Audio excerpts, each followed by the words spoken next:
de conhecimento acadêmico, profissional e político em questões relacionadas à segurança alimentar e ao desenvolvimento rural.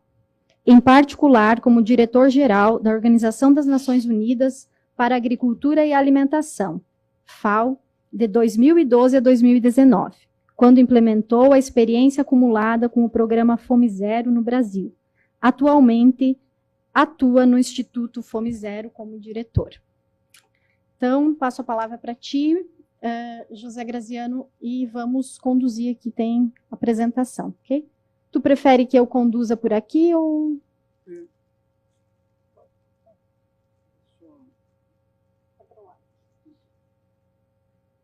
Primeiro, agradecer aí o convite do professor Marcelo, a apresentação da...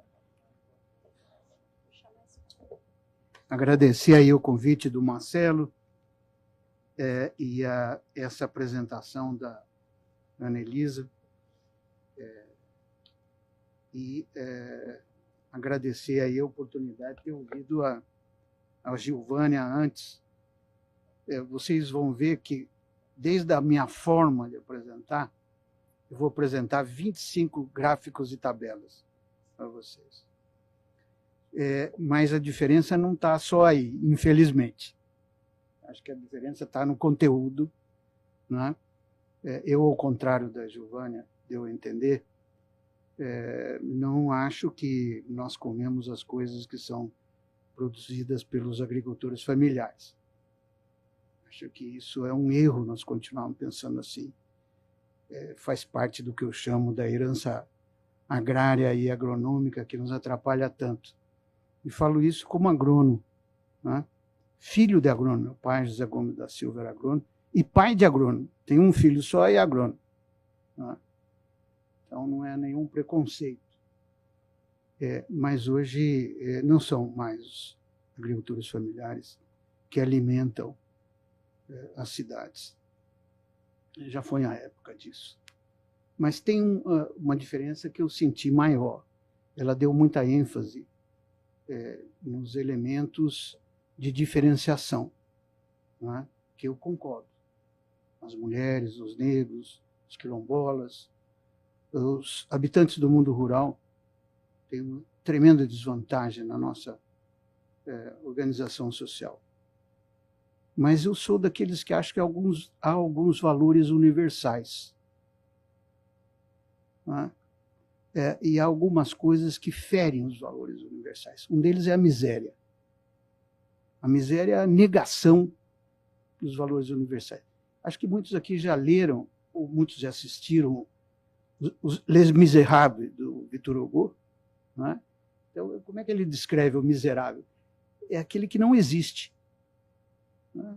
É o que tem a privação de tudo, né? O direito, por exemplo, à alimentação adequada e saudável, para mim, é um valor universal. Todos têm direito, brancos, pretos, índios, quilombola, o que seja, em qualquer território, em qualquer lugar. Isso precisa ser uma regra universal. Como outras regras universais que temos. Uma renda mínima, por exemplo, de sobrevivência. Eu vou apresentar para vocês o que eu consegui reunir como os últimos dados disponíveis. E hoje eu ouvi aqui na apresentação um dado que eu não tinha e que fiquei até impactado. No sertão semiárido, no semiárido do Nordeste, temos um nível de pobreza de 48%. Ele não explicou de onde veio o número, também não era hora de perguntar uma apresentação, mas é um dos maiores números que eu vi. Mas vamos lá, vou procurar apresentar desde os números mais gerais até os números mais específicos que eu consegui reunir. Já vi que vocês vão ter dificuldade de ver, mas esses são os dados do relatório que saiu há pouco sobre a pobreza rural, sobre a pobreza no mundo, não é sobre a pobreza rural. Não distingue urbano e rural aí. Nem deve, na minha opinião, distinguir quando se fala de pobreza. E aqui estão os 3 níveis de pobreza aceitos internacionalmente a partir dos números do Banco Mundial. que é a taxa de pobreza de $2,15, que é a taxa de miséria, quem está abaixo disso é miserável, e a taxa de pobreza de $6,85, que é a azul em cima. O que eu quero mostrar nesses gráficos aqui é que, praticamente a partir de 2015, o número de miseráveis no mundo, de pobres, não muda, não melhora, é sempre o mesmo. Né? Numa época onde talvez o mundo tenha acumulado a maior riqueza e a maior nível de concentração de renda. Tá? Então, isso é um fato. Aqui os principais números que vocês podem ver, mas usando um outro conceito de pobreza multidimensional. Pobreza multidimensional visa superar uma restrição de falar só no que ganha, na renda da pessoa. Às vezes a pessoa tem um nível de renda melhor, mas não tem habitação, não tem saúde, não tem educação, não tem acesso aos valores universais básicos. Tá? Isso se define por um índice de pobreza multidimensional. Veja bem que quase 20% da população mundial vive em pobreza do ponto de vista multidimensional. E os principais privações são saneamento, moradia, combustível para cozinhar e desnutrição. Se nós fôssemos falar em Brasil, eu colocaria a seguinte ordem: desnutrição, combustível para cozinhar, moradia e saneamento. Inversão um pouco na nossa ordem. Aí, tá? Mas para dizer que isso implica também em direitos fundamentais básicos, que no caso brasileiro são constitucionais, estão no artigo 6º da Constituição. Direito à moradia, direito à saúde, direito à educação, né? Direito à alimentação. Para todos. Né? Independente do local onde eles vivam, se na cidade ou no campo. Um destaque importante, a nível mundial, o índice é muito afetado pelas guerras. O índice de pobres nos países em guerra e de miséria é 3 vezes superior ao dos países que não têm conflitos bélicos. Tá? Então, a guerra é um grande determinante, que felizmente não temos, exceto agora com o tráfico no Brasil, né? Uma guerra pelo menos declarada. Aqui é um pouco para dizer das limitações desse índice multidimensional. Aqui nesse gráfico, está difícil de ver, são as dimensões, são 10 dimensões de indicadores de pobreza multidimensional. Todas se referem a desdobramentos do Índice de Desenvolvimento Humano, que foi criado nos anos 70, início dos anos 70, e que basicamente tem 3 componentes: educação, saúde e padrão de vida. E são desdobramentos desses 3 componentes. Qual é o problema? O problema é como combinar essas variáveis tão diferentes. Como é que eu somo condição de moradia, né, com anos de educação? Tenho que ter algum critério de ponderação. Na falta de um critério, simplesmente eles são somados. Tá? O que equivale a dizer que é o critério da igualdade. Vale tanto não ter moradia quanto não ter X anos de educação, que é uma arbitrariedade. Né? Então, o índice multidimensional não é muito utilizado. E eu fui procurar, eu moro atualmente no Chile, vizinho da CEPAL, próximo à CEPAL, tenho bastante contato com a CEPAL, que é uma agência de referência no estudo da distribuição da renda e da pobreza na América Latina. E a CEPAL adota uma definição que eu acho fantástica. Né? Quer dizer, miséria é aquele que não ganha para comer. Pobre é aquele que não ganha para comer bem e morar bem. Né? Aí, como é que a gente mede isso? É o problema dos economistas estimarem esses valores. Mas o conceito é muito óbvio e claro. E um reconhecimento da CEPAL é que até hoje ela não conseguiu construir um índice multidimensional. Tem a promessa de apresentá-la agora em 2025, né, dada essa dificuldade de compor. Eu falo isso porque o projeto apresenta uma estimativa de índice multidimensional, né, que, se houver possibilidade, depois nós podemos debater, que eu não achei nada razoável, para dizer no mínimo. Tá? Deixa eu entrar, então, na nossa América Latina. Aqui são os dados da CEPAL, né, os últimos disponíveis, publicado há pouco também, mostrando aquela mesma situação. Não há uma grande diferença, nem de pobreza, nem de miséria, pobreza extrema, nos últimos 15 anos. Né? Há praticamente uma estabilização em toda a região. O único país que... aqui estão os países todos, né, da região.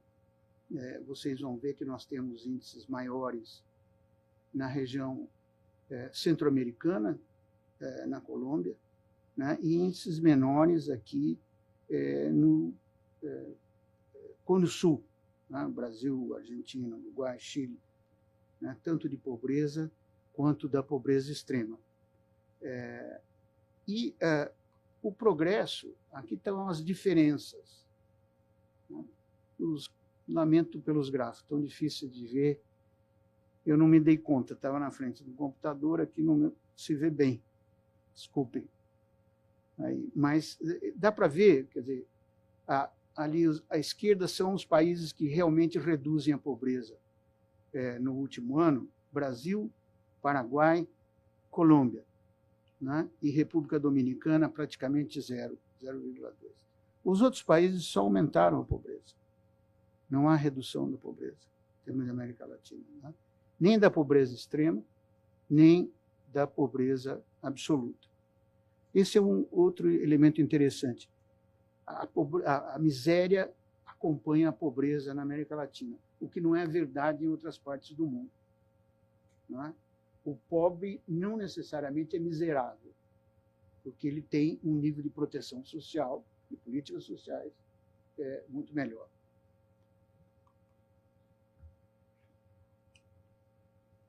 Aqui os números, talvez um pouco melhor, para vocês verem, está o Brasil destacado. Veja que só o Brasil realmente diminui a pobreza extrema e a pobreza, particularmente no último ano. E é tão evidente isso que o trabalho da CEPAL, analisando toda a América Latina, destaca que em 2023, 80% da redução da pobreza na América Latina se deve ao Brasil. Né? Se a pobreza no Brasil não tivesse diminuído, a média regional de 2023 na América Latina teria permanecido em 28% e a de pobreza extrema em 11%, que é o mesmo número de 15 anos atrás. Quer dizer, é um motivo preocupante essa permanência, né, mostrando que há razões estruturais muito fortes em toda a região latino-americana de prevalência da pobreza e da miséria. Eu não gosto de falar em pobreza extrema, porque miséria não é um problema de quantidade, é um problema de mudança de qualidade, né? É a negação das condições básicas de sobrevivência. Aqui um mapa que é extremamente interessante, feito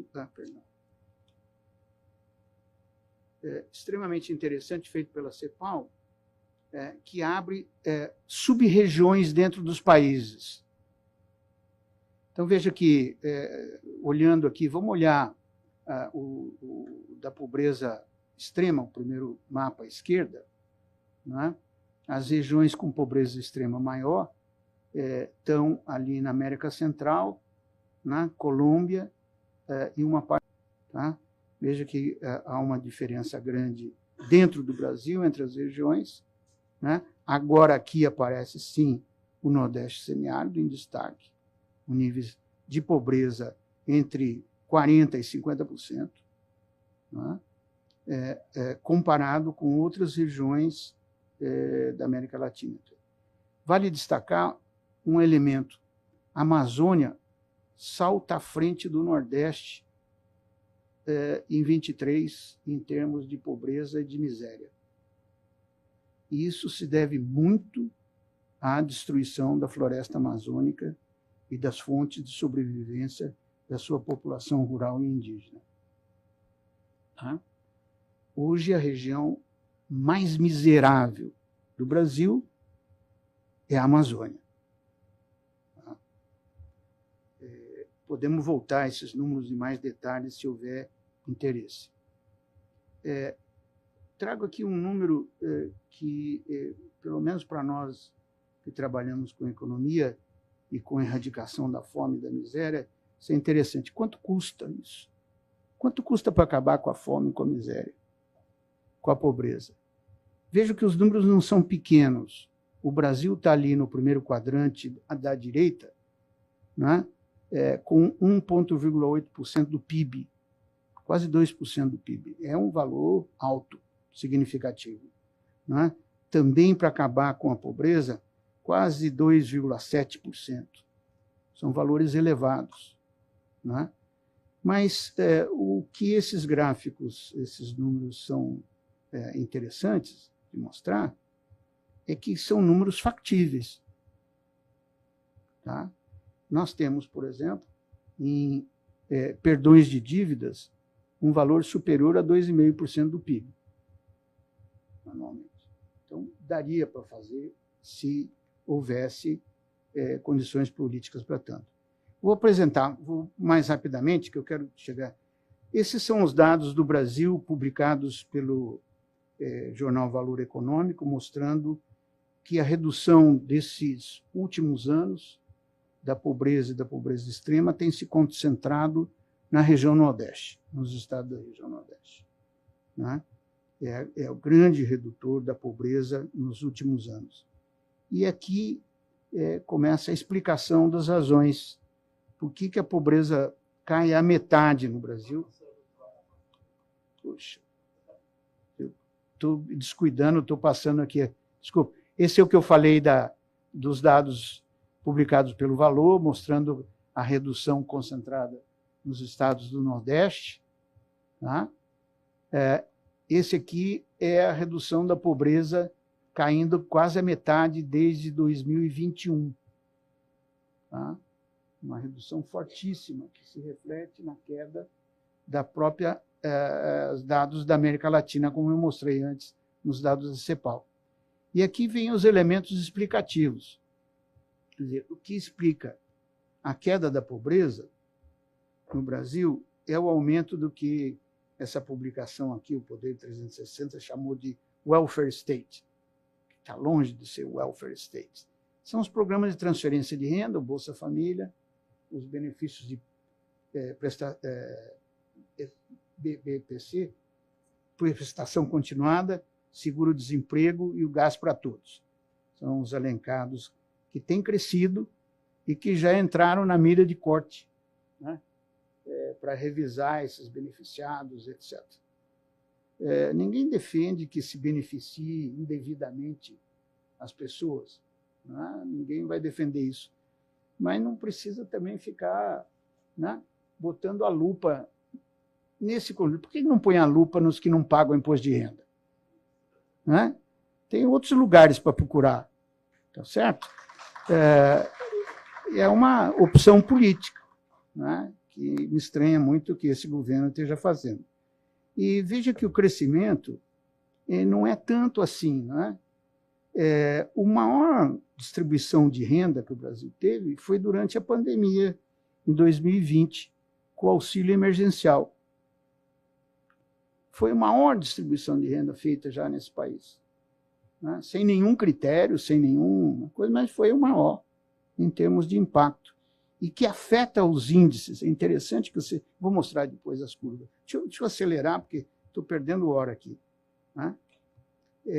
Mas o que eu quero destacar é que praticamente toda a redução da nossa pobreza pode ser atribuída a esse aumento dos benefícios sociais. Tá? O aumento de renda dos mais pobres é o aumento das transferências, ou a maior presença nos benefícios sociais. Tá? Inclusive, isso chega a afetar a proporção de gente na força de trabalho no Nordeste, como está aí nesse último gráfico à direita, né? Caindo a 54%, o que não é uma grande queda, em 2 pontos percentuais. Eu vou começar a mostrar agora uma série de dados calculados pelo professor Rodolfo Hoffmann, que fez 82 anos ontem. Eu tive o prazer de ir na casa dele, e ele me presenteou com alguns números inéditos que eu vou apresentar para você aqui pela primeira vez. Continua ativo aí na coisa. Vejam bem, aqui estão as linhas de pobreza, segundo diferentes níveis de rendimento. Vocês veem uma grande estabilidade, um crescimento 20, 21 durante a pandemia, depois uma queda em 23. Tá certo? Esse padrão se repete para todos os índices, inclusive para esse índice de pobreza FGT. Esse é um índice calculado por 3 pesquisadores, Foster, Greer e Tom Breck. Né? Esse índice mede a intensidade da pobreza. Quanto mais pobre tiver entre os pobres, o índice é maior. Então, veja que o índice cai mais do que o índice de pobreza normal. O que significa? É que essas transferências estão chegando, vamos dizer, melhor àqueles mais pobres no Brasil. É a focalização, o benefício da focalização, tá? Que a gente tanto combate. Um outro indicador interessante, calculado pelo Hoffmann, aqui nesse gráfico, vocês vão ver, essa aqui são as curvas de fome, insegurança alimentar e pobreza. Tá? E vão ver que elas coincidem no último lá. O de baixo, a linha preta, é a linha de fome, quem passa fome. E a linha vermelha é dos miseráveis. E as duas curvas se superpõem. Ou seja, no Brasil, passar fome é sinônimo de ser miserável. Tá? Como a indicação da CEPAL tem há muito tempo. Então, esse é o grande elemento que eu acho que está mostrado aqui também, que a segurança alimentar, a ausência de fome, comer adequadamente, né, melhora à medida que aumenta a renda domiciliar. De modo que, nos estratos de renda mais elevada, não há praticamente problema de alimentação entre as famílias. Uma coisa óbvia, né? Nós já sabíamos isso desde criancinha, né? Mas é bom ver em número, né? Provado aí de maneira irrefutável pelos dados da PNAD, calculados pelo professor Rodolfo Hoffmann nos seus 82 anos de idade. Aqui são outros gráficos, também construídos para mostrar essa variação entre a fome, entre a intensidade de pobreza e pobreza. O que eu quero mostrar com esses gráficos é que também no caso brasileiro,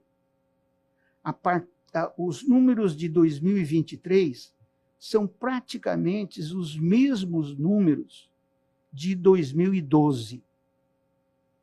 Tá?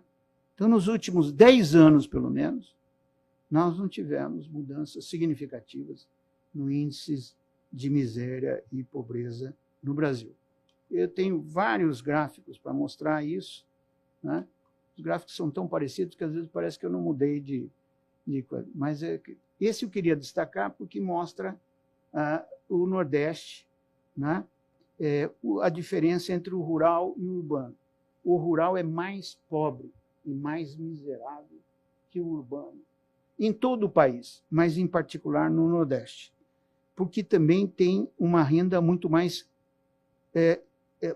muito menos concentrada. todos são pobres. Quer dizer, o rural nordestino é uma situação onde não há ricos e pobres. Praticamente todos são pobres. Tá? Os mesmos gráficos mostrando o comportamento para a população ocupada na agricultura, também refletindo que em 23 é praticamente o mesmo quadro da década anterior, 2012. A partir de 2011 não há praticamente a diferença. E eu chego finalmente a esses números que queria mostrar por região, comparando a pobreza, então, nas diversas regiões. Veja que a segunda linha, que é o Nordeste, a pobreza não só é maior em número de pobres, né? Nós temos aí, no total, uma porcentagem de pobres no Nordeste de quase 27%, né? Uma proporção de pobres de 54%, e um índice de intensidade da pobreza de 42%. Né? São os maiores números para o Brasil, de longe. Tá? Não estou falando grande novidade, dizer que o Nordeste é a região mais pobre do Brasil, mas estou apresentando alguns números para provar isso. E, finalmente, não vou mais apresentar, esse é o último gráfico, depois quero tecer algumas considerações. Mas eu queria que vocês olhassem com atenção. Esses são os dados da IBIA de 2023. Tá?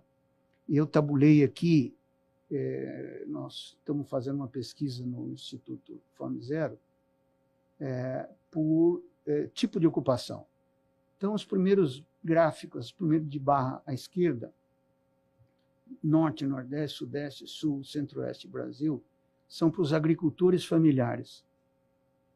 E os da direita são para os demais ocupados no setor agrícola, menos agricultores familiares. Trabalhadores volantes, trabalhadores permanentes, etc. Né? Chama a atenção o fato de que nós temos praticamente 20% dos agricultores familiares na Amazônia hoje passando fome. Tá? Depois do sucesso, tá? Esses números são posteriores ao sucesso da redução da pobreza e da miséria que eu falei anteriormente. Tá? E na região Nordeste, nós temos 15,7% entre agricultores e 16%. Tá certo? São os dois maiores índices, depois esses valores caem. O fato de a gente ter mais de 15%, 16% dos agricultores nordestinos ainda passando fome, agricultores familiares nordestinos ainda passando fome, significa que não são capazes de produzir nem o suficiente para alimentar a própria família.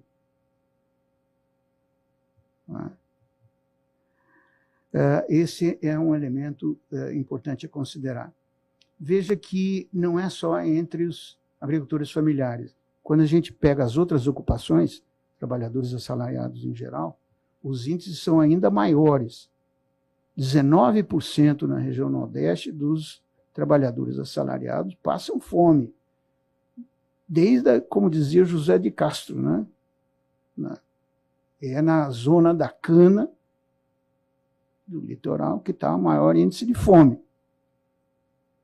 Tá? Ao contrário do que isso não é só no sertão. E um número médio para o Brasil inaceitável. Nós estamos com um índice de, entre agricultores familiares e outros ocupados, de mais de 10% passando fome. Tá? Isso é absolutamente inaceitável. Tá? O que isso nos leva a pensar um pouco? E agora eu vou apresentar um quadro que resume um pouco as conclusões do trabalho da professora, não sei se é a professora Janine Mello, do IPEA, que tem apresentado uns trabalhos extraordinários sobre a fome, sobre a pobreza no Brasil, mas ela alinha 4 contribuições, né, que reduziram a pobreza rural no semiárido. Está no livro, no trabalho do livro que vai ser publicado vai ser lançado aqui amanhã. O crescimento econômico é o primeiro elemento que ela destaca. A valorização do salário mínimo. O aumento das transferências de renda, que nós estamos... e as políticas de apoio aos agricultores familiares. São os 4 elementos que... e ela aponta como um caminho possível para o futuro uma outra nova ruralidade, a ampliação do que nós chamamos de atividades não agrícolas no meio rural. As agroindústrias e atividades outras, como artesanato, turismo rural, uma série de outras coisas. Não é? Vejam. Eu, particularmente, tenho insistido nessa via. Não é? Eu acho que hoje o elemento dinamizador do rural é a invasão do urbano. O crescimento do urbano sobre o rural, seja pelas facilidades de comunicação, tanto internet como transportes, né? Seja pelo commuting, o ir e vir permitido do trabalho das pessoas das áreas rurais, muitas áreas rurais, muitas unidades familiares têm se transformado em verdadeiras casas de moradia. O núcleo familiar está em torno da casa, não está em torno mais do trabalho agrícola. O trabalho agrícola está, muitas vezes, na mão do velho ou da velha, né? Que cuidam da horta ou que cuidam de alguma produção de subsistência tradicional. Mas nem de longe essa é a fonte de renda da família. A fonte de renda da família são dos filhos e filhas que trabalham fora. Uma grande porcentagem das mulheres rurais trabalhando fora da agricultura em atividades não agrícolas, né? Como empregada doméstica, como cuidadoras, como professoras. Não há só trabalho mal qualificado, há também trabalho qualificado, dado o acesso, né, que as mulheres tiveram a níveis superiores de educação. Hoje há um nível de qualificação das mulheres bastante maior do que havia no passado. E essa forma tem permitido a sobrevivência dessas famílias. Isso me parece um caminho, como eu digo, não agrícola, que tem sido muito pouco valorizado nas nossas políticas. Eu, particularmente, vejo que isso ocorre em outras partes do mundo com muita velocidade e com muito apoio do poder público. E tenho lamentado muito que nós não tenhamos políticas públicas no Brasil para valorizar esse tipo de atividade. Por exemplo, o artesanato em áreas rurais, que é uma coisa de uma criação artística fabulosa que nós temos em toda a região Nordeste e que nós não temos pouco. Eu me lembro quando era ministro, a peripécia jurídica que fizemos para convencer que nós podíamos fazer compras da agricultura familiar também sem licitação de artesanato, e não só de comida. E que o argumento era um pouco o contrário do que disse a Giovana, que diz que não come soja. Eu como muita soja. Muita soja. Meus netos comem muita soja. E comem muita coisa que a soja permite comprar. O trigo, por exemplo. Se não tivesse exportação de soja, nós não compraríamos o trigo nesse país, com os dólares das exportações. Então, é muito complicado a gente começar a identificar e ir por produto. Quando a gente olha os censos últimos, desaba a quantidade de alimentos produzidos pelas unidades exclusivamente familiares. Produtos tradicionais, como o feijão, que era 77%, 80%, cai para 15%, 20%. Essa ordem de grandeza de queda. Houve uma mudança na estrutura da produção. Isso não diminui o papel da agricultura familiar. Não diminui o valor da agricultura familiar. Né? Que não é apenas porque ela aporta essa visão produtivista, eu acho que tem que ser superada. A agricultura familiar tem um papel fundamental, primeiro na distribuição da renda. Uma região que tem agricultura familiar tem uma distribuição de renda muito melhor do que uma região, né, de grandes propriedades.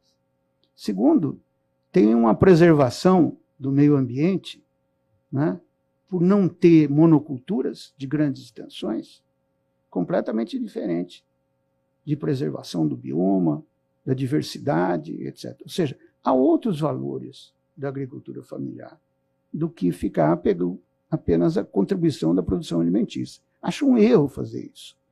Né? Pior que é um erro, é um terraplanismo, é ignorar os números. Né? É vergonhoso ver hoje, né? Eu vejo aí meus colegas aí do PT insistindo nos números que nós produzimos nos anos 70.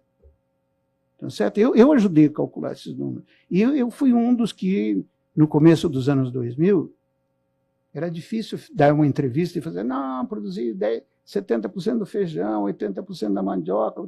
Então, nós acordamos lá nos reuniões, vamos começar a falar em 70%, para não dar briga. E inventamos esse número de 70%. Esse número não está em lugar nenhum. Né? O Humberto aí vai lembrar dessa época gloriosa, onde a gente não tinha números, não existia os dados. No início do governo Lula, os censos não estavam disponíveis. O último censo que nós tínhamos era de 1970. Tá? Então tiveram que inventar esse número.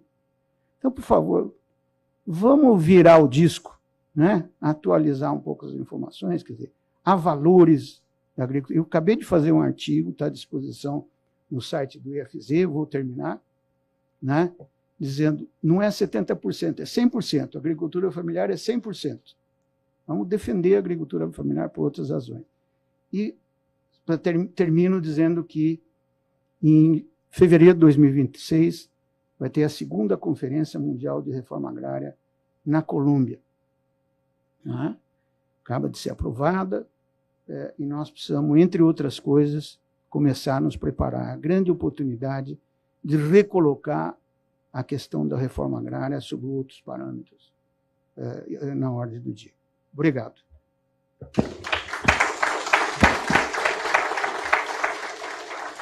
Obrigada, professor José Graziano. E nós, então, tínhamos um combinado que ia ter o momento das inscrições para quem quisesse fazer considerações ou perguntas para a mesa e depois retornaríamos aos professores. Teve inscrições?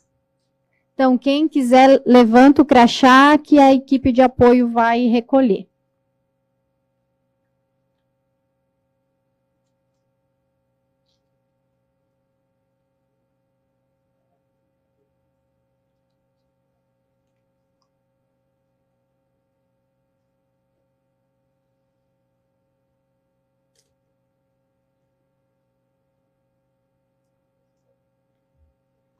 Então, tem inscritos aqui, só para a gente verificar a quantidade de inscrições, que daí a gente vê também o tempo aqui, né?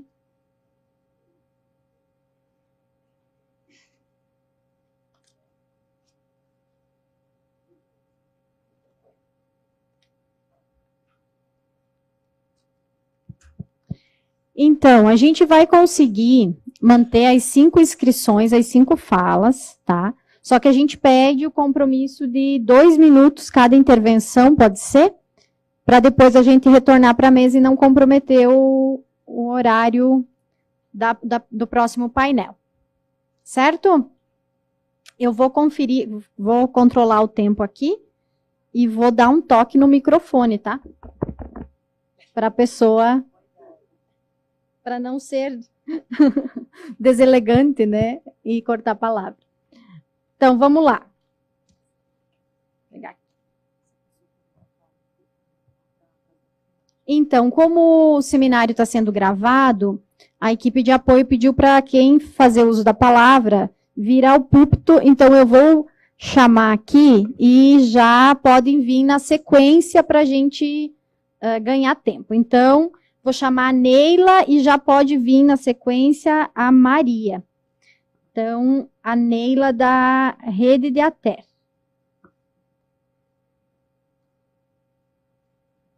Então, boa tarde a todas e a todos.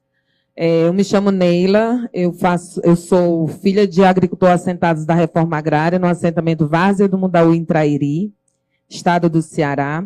Também faço parte de uma organização chamada CETRA, que faz 43 anos de assessoria técnica à agricultura familiar, povos e comunidades tradicionais, a Reforma Agrária. E por meio do CETRA, por meio dessa organização, estou na ASA, estou na ANA, estou na Rede Até Nordeste, estou no CONDRAF. E, assim, me senti muito provocada pelas falas da mesa, por várias razões. Primeiro, por me identificar muito com a... Tá. Então, vou ficar aqui, né? Primeiro, por me identificar muito com todas as questões que a professora colocou, até mesmo porque esse lugar, né, de enfrentar o racismo é desde o meu nascimento. O fato de ser filha de assentados da Reforma Agrária, que ao nascer não eram assentados, né, não tinham terra para plantar, não tinham terra para morar, então a gente já começava aí o enfrentamento ao racismo. E esse racismo, ele se perpetuou e perpetua até hoje. Ao estar em algum espaço acadêmico, ao estar em algum espaço como esse, ao estar em qualquer lugar que a gente esteja, a gente enfrenta todas essas questões, né? E aí eu também me senti muito provocada a também, a olhar também para esse rural da minha origem. Qual é o rural que a gente realmente está falando? O rural tem vários rurais. Esse rural que está lá hoje não é o rural dos livros. Esse rural que está lá hoje não é o rural que os escritórios que constroem políticas públicas pensam. Esse rural que está lá hoje, essa juventude que está lá e que está saindo e que está voltando, inclusive, ela quer fazer um rural diferente. E como as políticas públicas estão olhando para isso e fazendo com que esse rural enxergue essas ruralidades. Inclusive, essa ruralidade que está agora, minha gente, pelo menos no estado do Ceará, nos territórios que o CETRA atua, principalmente na região oeste do estado, está enfrentando seríssimos problemas com o tráfico de droga. O que é que o governo está fazendo para olhar para esse rural que está matando jovem professora, um filho de uma liderança quilombola lá em Itapipoca? Ok. Só para terminar, me desculpa aí, mas eu preciso colocar. E esse mesmo tráfico de droga que está adoecendo mentalmente todas as famílias no rural, principalmente as mulheres. Então, assim, eu queria também, só para fechar mesmo, dialogar um pouco com o professor, que Ave Maria, é muita pretensão minha dizer para ele alguma coisa, porque quem sou eu diante de toda a experiência que ele tem? Mas, assim, achar também que a agricultura familiar, dizer que a agricultura familiar não produz alimentos o suficiente para alimentar esse país, o governo também não financia a agricultura familiar para produzir alimento para alimentar esse país. Muito obrigada. Ok, Neila. Então, a Maria pode se aproximar. E, na sequência, o Gilberto.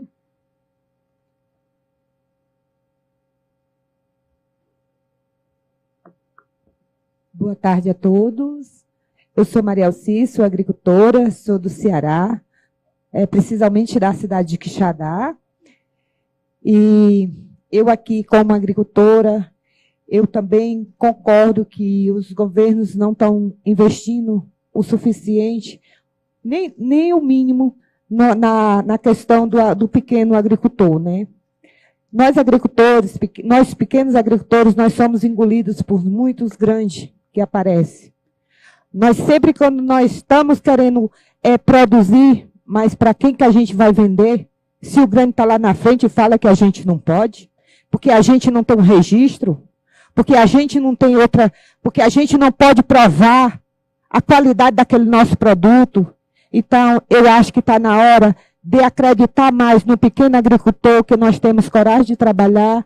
Estamos aqui para provar que nós somos capazes de nós produzir para sustentar nossas famílias e vender o excesso para a cidade. Isso eu já faço um pouco, porque hoje eu sou acompanhada pela instituição CETRA, tenho assistência técnica com ele, mas participo, faço trabalho dentro da agroecologia, vendo meus produtos nas feiras, é o meu que eu encontrei de sobrevivência para mim e minha família. Então, porque quando a gente passa a querer participar de um PA, tem muita burocracia para você conseguir entrar. Então, é isso, gente. Eu acho que tem que dar mais oportunidade para o pequeno produtor, que nós temos coragem de trabalhar, nós temos um trabalho brilhante, e eu sou uma prova viva, que eu tenho meu quintal produtivo, e de lá eu tiro o sustento para minha família, e vendo o excesso nas feirinhas. O meu muito obrigado. Obrigada, Maria. Então, já passo para o Gilberto.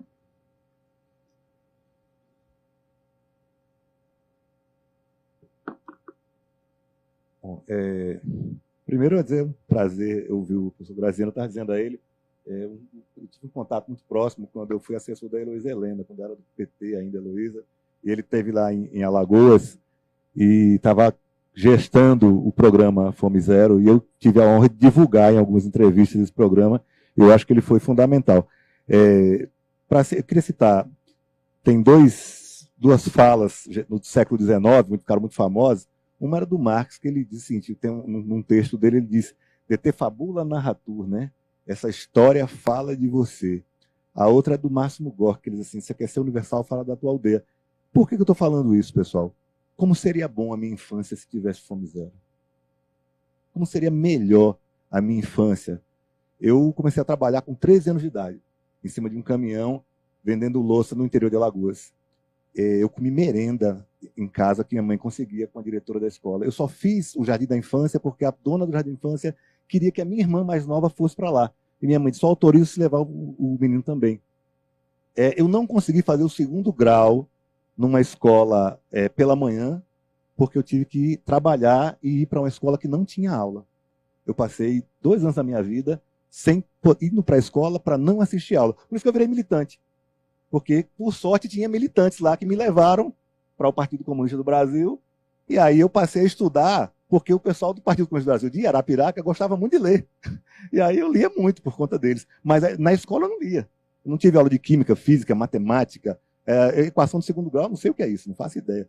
Não porque eu não gosto, eu adoro matemática, mas porque eu não tive chance de aprender. E aí, por que eu estou colocando isso, pessoal? Qual é a questão? Primeiro, eu queria colocar, Graziano, você me deu um choque, você colocou para mim uma coisa que eu falava e eu descobri que eu estava mentindo. Semana passada mesmo eu disse, é a agricultura familiar que alimenta o Brasil. Mas eu dizia assim, será? Eu falava isso, mas eu comecei a dizer, acho que eu estou mentindo, não sei, não tinha muita certeza. E é isso mesmo, pessoal. Infelizmente, por falta de apoio, não é a agricultura familiar que alimenta o Brasil, por falta de apoio. Eu acho que esse que é o grande problema. Ela tem e o potencial que ela tem é muito grande. Acho que o professor levanta isso. E aí eu sou muito assim, de pianista de uma nota só. Tem uma tese que eu defendo muito forte, e eu acho o seguinte, eu trabalho com a seguinte ideia, a pessoa que falou antes de mim aqui, colocou muito forte isso, a agricultura familiar tem que ter um apoio, pessoal. E eu trabalho com a ideia que tem que ter um apoio constante, assim como tem o agronegócio. Um apoio constante. O agronegócio... E aí, por que eu estou colocando isso? Qual é a tese que eu quero colocar? A nota só. eu tenho defendido e gostaria muito que o MDA tomasse para si essa tese. A gente está falando em mecanização do campo, pessoal. Não adianta a gente fazer os programas de assistência técnica, de apoio à produção, de financiamento, quando em Alagoas 90% dos agricultores familiares estão no CAD único. Eles não pegam Pronaf. 90% dos agricultores familiares de Alagoas não pegam Pronaf. Como é que eles vão comprar máquina? É preciso desenvolver uma política de doação de micromáquinas. Eu defendo uma política de doação de serra de poda, microtrator, tratorito, tá certo? De roçadeira, de vaca mecânica pequena, de carroça para colocar na moto. Um kit de R$5.000 para ser doado, com mais R$1.000 de assistência técnica. É esse projeto que eu defendo, Humberto. E eu estou tentando convencer o MDA disso. Que dificuldade, como é difícil. E olha que eu fui superintendente do INCA, secretário de Assistência Social, delegado do MDA, estou agora como superintendente e ninguém me ouve. Ninguém me ouve. Pelo amor de Deus, me ouçam. É isso.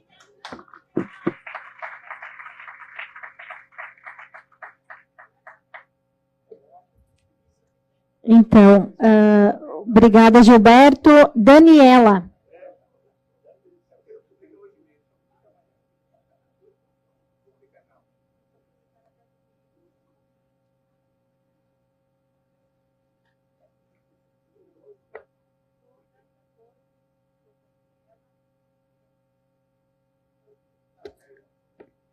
Boa tarde a todas, a todos. Meu nome é Daniela, eu sou servidora pública no Ministério do Desenvolvimento Agrário e Agricultura Familiar, trabalho na CETEC, na Secretaria de Desenvolvimento de Povos e Comunidades Tradicionais. As minhas considerações, primeiramente, eu gostaria de parabenizar, né, a mesa, a doutora, a professora Gilvânia, e também o professor José Francisco Graziano, pelos conhecimentos, pelo compartilhamento, mas eu gostaria aqui de enfatizar que eu gostei muito da fala da professora Gilvânia, porque vai ao encontro, lógico, né, dos interesses das minorias, né, dos povos originários, dos povos tradicionais, que é a gente desmistificar e evidenciar que o racismo estrutural perpassa, né, a questão da desigualdade social da sociedade capitalista, né? Ottaviani, os grandes sociólogos aí, vai discutir que a formação da sociedade brasileira é alicerçada, né, na exploração do trabalho, né, no escravismo e do trabalho da população negra e da população indígena. Então, não podemos perder realmente esse foco quando a gente pensa em enfrentamento da desigualdade social e enfrentamento da pobreza. Enfrentamento da pobreza é enfrentamento ao racismo, à sociedade capitalista organizada na exploração racial e na exploração social.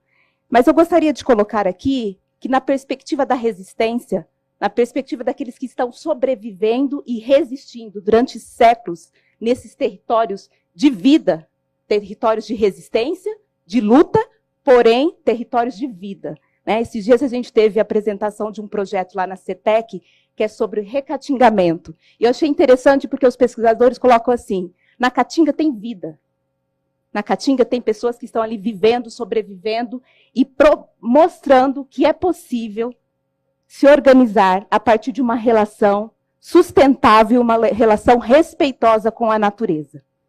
É isso que é um projeto transformador e de combate à pobreza. É quando a gente reconhece as estratégias de luta e de organização social que não precisa destruir e não precisa explorar o outro. Não precisa da exploração da mão de obra e do trabalho.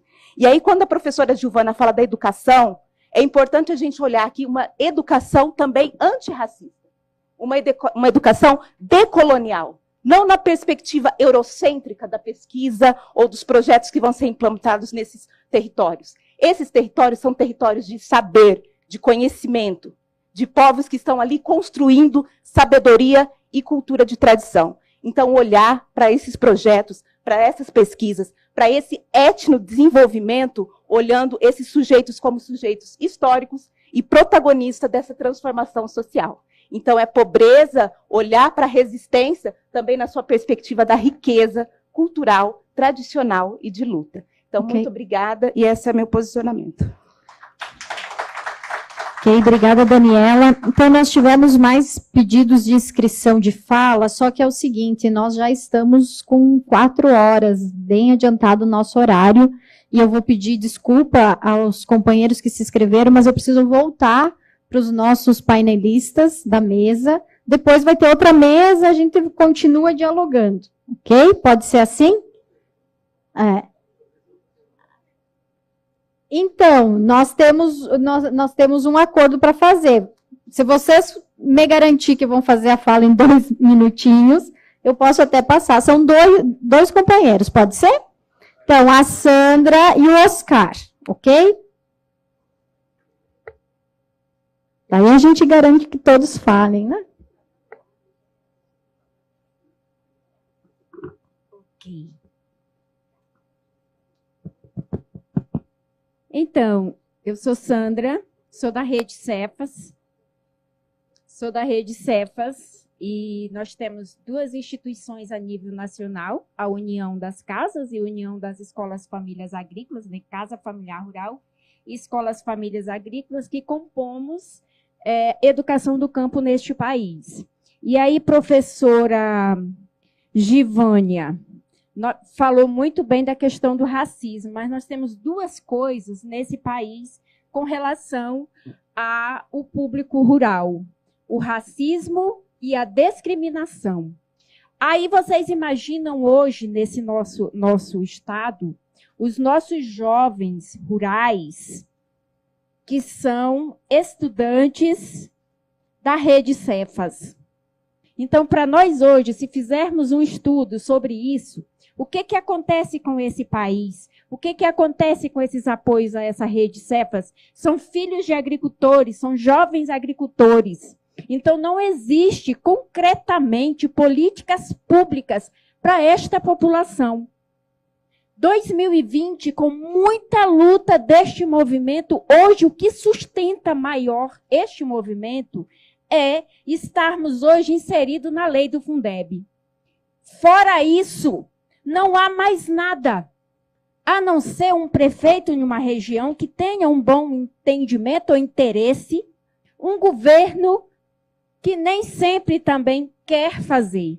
Então, população rural, eu não sei se vocês se impactaram com essa frase, mas eu me impactei demais. Ainda se falar hoje na pobreza rural, né?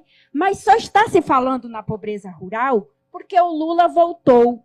E foi a população rural que fez o Lula voltar. E nós estamos há 2 anos do mandato do Lula. Para nós dos Cefas, 2 anos que não chegou ainda o que nós esperávamos, quando nós jogamos os nossos jovens, a juventude na rua, para eleger o Lula, né? Hoje eu não sei o que dizer para ele, porque quando criou o programa Pé de Meia, nós trabalhamos educação média, né? Técnica agropecuária. Quando lançou o programa Pé de Meia, os nossos jovens não foi. E aí, outra luta do movimento. Conseguimos inserir, mas até hoje ninguém recebeu. Então, imagina, é discriminação com a educação do campo também, né? Então, a gente traz isso, eu gostei muito das 2 palestras, porque também traz isso hoje. No Nordeste, gente, a produção agrícola poderia ser 10 ou 100 vezes mais. E precisa ser, porque senão o Lula não volta mais, não. Senão, porque a população rural é muito grande.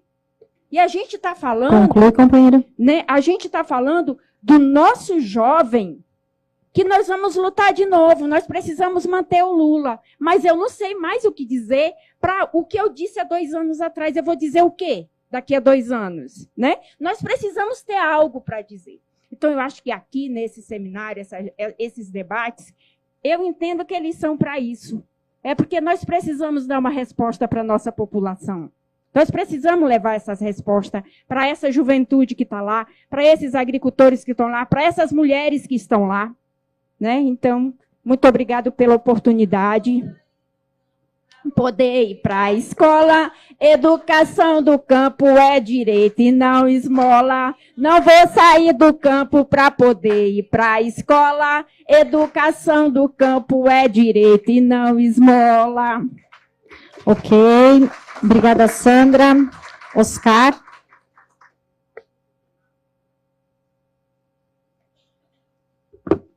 Pessoal, boa tarde a todas e todos. Eu sou Oscar, lá de Pão de Açúcar, Alagoas, sertão alagoano, e represento aqui a Escola de Formação Quilômetro dos Palmares, equipe, né, onde represento também no CONDRAF, pelo segmento de Juventude Rural. Tentar aqui em 2 minutos trazer um pouco, né, do nosso anseio. Eu primeiro quero parabenizar a professora e o professor e dizer que me senti muito reconhecido na fala da professora Giovânia, de todo o processo de resistência que a gente enfrenta há mais de 500 anos, né? E ainda temos que enfrentar hoje, né? E não sabemos quando vai acabar. Dizer que a agricultura familiar, ela tem sim responsabilidade com a natureza, com o ambiente, com a economia solidária, e a gente trabalha com a forma da agroecologia, mas nós somos também um potencial econômico. E se ainda não produzimos 70%, temos potencial para mais do que isso. A gente não tem condições, investimento e estrutura como o agronegócio tem, né, de produzir ainda mais e ainda melhor. E eu só queria destacar aqui que quando a gente tem um mínimo apoio, a gente consegue evoluir. E aí eu trago a história do seu Dedé, lá de Tapera, um município sertanejo, onde ele foi beneficiado da ASA, com a cisterna subterrânea, barragem subterrânea, e ele promoveu a Associação Rural já naquela época, né, onde ele começou a produzir, trouxe os filhos de São Paulo para produzir com ele na sua propriedade, e aí com recurso próprio ele investiu e construiu mais 2 barragens subterrâneas, e hoje vem para o PA, para o PENAI e para mercados informais em mais de 12 municípios no estado de Alagoas. Apenas uma barragem subterrânea que a ASA implantou. E Dona Bila, de Olho d'Água das Flores, a qual a Alessandra, eu aqui, foi visitar lá no território da Bacia Leiteira, onde a gente atua, e ela dizia que o esposo trabalhava como assalariado, ganhando diárias de 50, 70 reais, e não conseguiam nada. E ela começou com uma horta no quintal de casa, e convenceu o marido de que a horta dava dinheiro. Na prática, e o marido hoje é o principal produtor da propriedade, não trabalha mais como assalariado, e ela se destacou como vendedora dos produtos, comprou a motinha dela, sendo da Bis, que ela disse que hoje o pessoal liga, e ela vai na cidade vender e volta e produz também, aumentaram a produção, vem para o PA, Penai, macaxeira a vácuo, e são experiências de investimento, esse de dava só conhecimento, só assistência. Então, o que a gente precisa para a agricultura familiar crescer é de olhar, de atenção, de recurso, porque a gente acredita na ciência, acredita nos dados, nos números, mas os números não estão lá no dia a dia.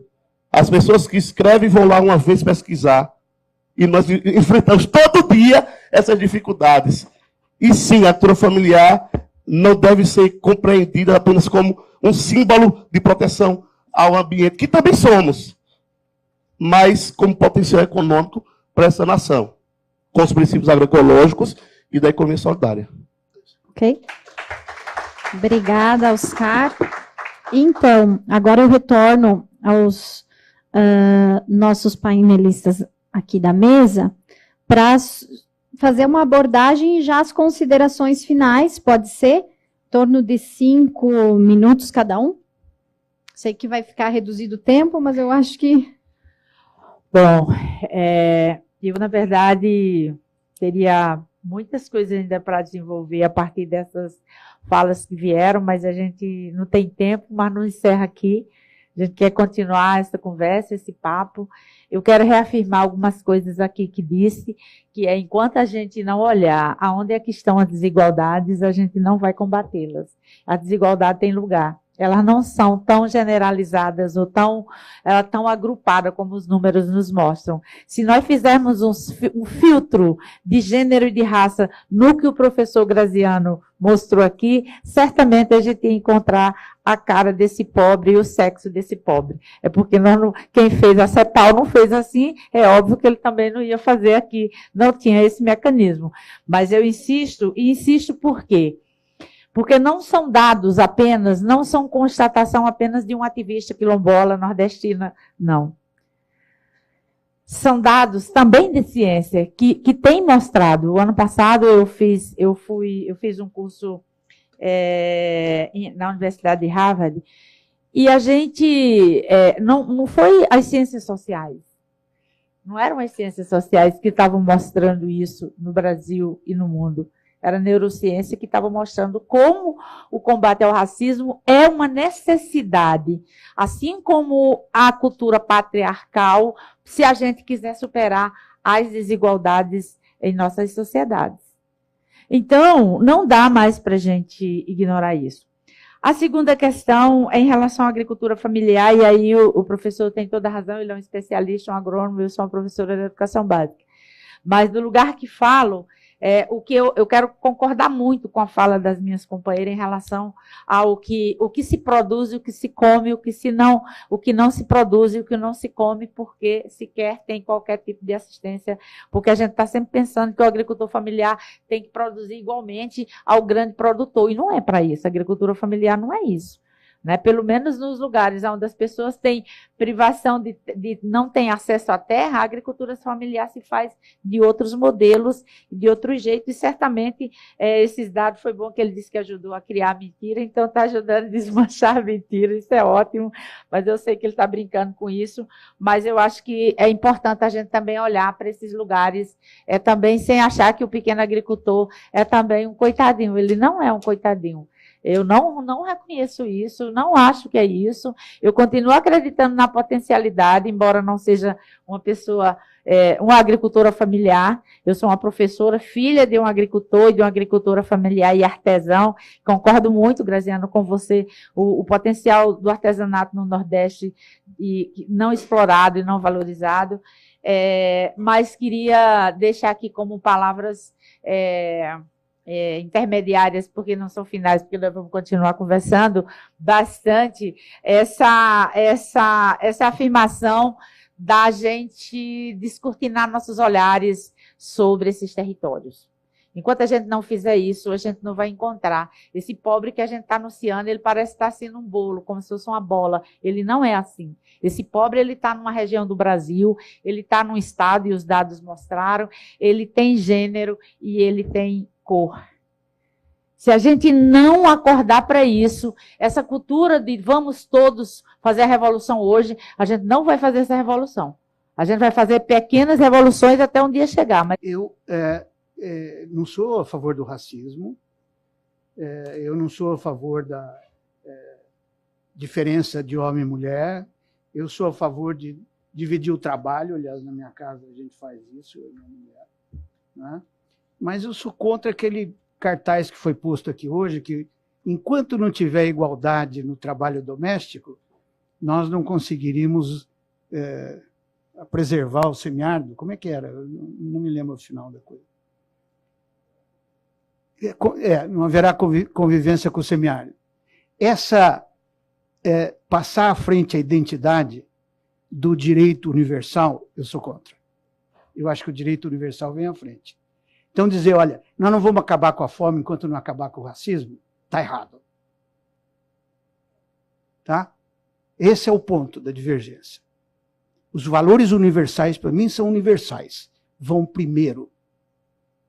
A urgência das urgências, né? Inclusive definida nesse país pelo presidente da República, é acabar com a fome. Então, essa é a nossa política principal. Nós vamos, acabando com a fome, acabar com o racismo, acabar com a desigualdade, fazer tudo que for possível para as outras, mas vamos acabar com a fome. Porque se não acabar com a fome, não acaba as outras coisas. Uma pessoa que passa fome é racista, é sexista, é o diabo. Não é gente. Não é homem, não é mulher. Esse é o ponto. Essa é a diferença. Tá? Não condicionar isso. Aliás, foi isso, na minha opinião, uma das grandes razões que nos fez perder as eleições municipais. Na minha cidade, que é um centro extremamente progressista, nós elegemos a vereadora mais votada, né, do meu partido, né, defendendo os pets. Maltrato a gato, contra o maltrato a gato e cachorro. Teve 40 mil votos. Tá? Acho isso errado. Bom, segundo ponto que eu queria comentar, e deixar para a mesa depois aí a discussão. No começo dos anos 70, eu estava me formando em agronomia. E eu fui para o Chile fazer um convênio para prestar os estudantes de agronomia do Brasil da assistência técnica aos assentamentos da reforma agrária do presidente Allende. Nós somos de voluntário, nós uma equipe de voluntário da assistência técnica, porque eles não tinham técnico suficiente para fazer isso. Né? Nas férias íamos lá, 72, 73, depois veio o golpe 74, não fomos mais. Muito bem. Na época, a CEPAL debatia o tema das políticas estruturais versus assistenciais. Tinha um grande debate. E nesse grande debate tinham nomes notáveis, Prebisch, você já deve ter ouvido falar, e convidaram o Papa da direita, o professor Milton Friedman. Chicago foi lá. Foi naquele debate de altíssimo nível. Né?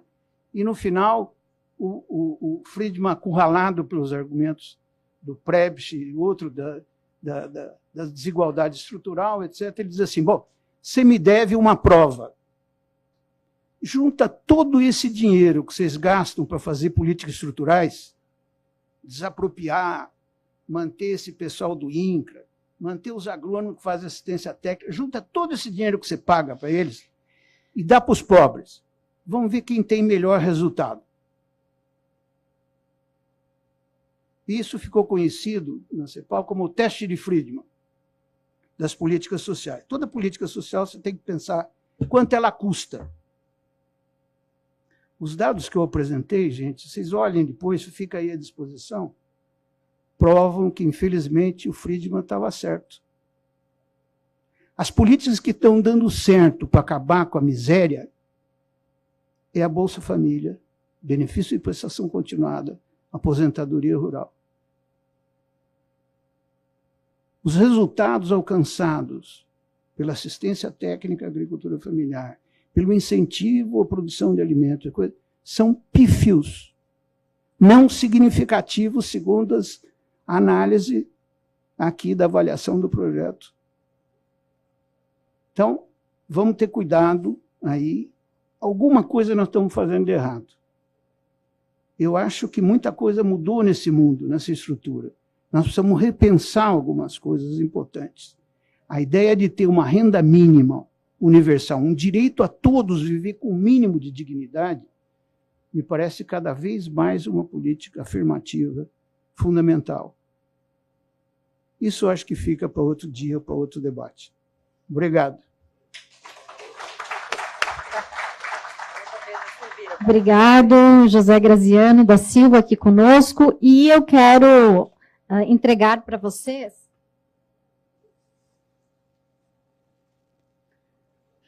né? Não é só o ministro quem recebe, viu? Produtos do semiárido, né? Que veio dos agricultores familiares dessa região e entregar para vocês como gratidão por essa tarde de debate aqui conosco. Obrigada. Eu agradeço muito.